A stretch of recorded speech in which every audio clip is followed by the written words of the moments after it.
Хэрвээ таны цусны даралт ихсдэг бол даралтны эмээ өдөр болгон тогтмол цагт ууж, даралтаа үргэлж хэмжиж, хэвийн хэмжээнд байлгаж хянжаах нь цусны зүлхэн, тархины цус харуулт, зүрхний шигдээс гэх мэт хүндрэлүүдээр өвдөхөөс урьдчилан сэргийлэх хамгийн чухал алхам юм. Гэтэл бидэнд даралтаа хүссэн үедээ үзэх, эсвэл даралтны аппаратаа байнга цүнхлээд аваад явах боломж байдгүй гэвэл үгүй.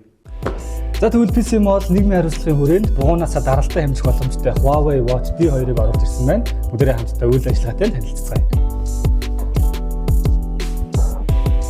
Тийм хоёр осортой юм байна. Цаасан шугам байгаа. Тэгэхээр энэ хүү цаг маань даралт хэмжих учраас та цаасан шугамаар бууныхаа тойргийг хэмжээд яг өөрт тохирсон осроо зүгх хэрэгтэй. Энэ осор нь болохоор дотроо хийлдэг airbag-тай юм байна. Тэгэхээр энэ нь хийгээр дүүрээд бугуун дээр даралт үзүүлээд яг автомат болон механик даралтны аппарат яаж ажилладаг вэ? Тэр зарчмаар даралтаа үзэх юм байна.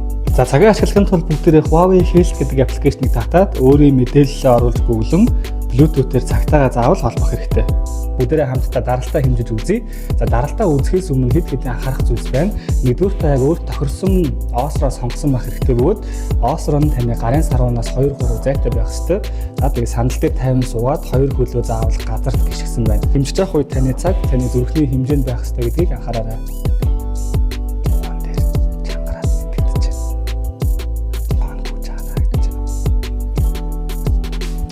За ингээд миний даралтыг хэмжиж болчлоо. За эхний хэмжилтээр даралт маань 123.87 байна. Пульс маань 94 гэж гарч байна. Тэгэхээр ер нь бол хэвийн даралт 120-80 байх ёстой учраас миний даралт одоо хэвийн байна гэж үзэж байна. Бүгдээрээ хамтдаа дараагийн бичлэгээр энэ хүү цагийг автомат болон механик даралтны аппаратуудтай харьцуулж үзэх болно.